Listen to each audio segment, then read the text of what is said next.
สว่างจนต้องมีคนจอดรถถามหน้าบ้านพี่ใช้ไฟอะไรคือสว่างอะไรขนาดนั้นหรอพะน่าคือสว่างจริงเพราะนางเป็นไฟโซลาร์เซลล์ทรง UFO อะดูไกลๆอย่างนี้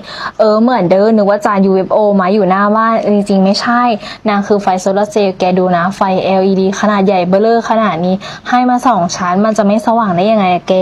และที่สำคัญตัวเนี้ยความเลิศคือเห็นด้านหลังเนี่ยเขาเป็นแผงโซลาร์เซลล์ในตัวเองเด้อ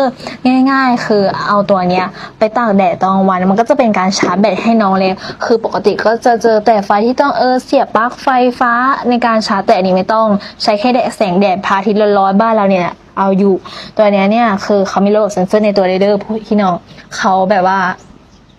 เขา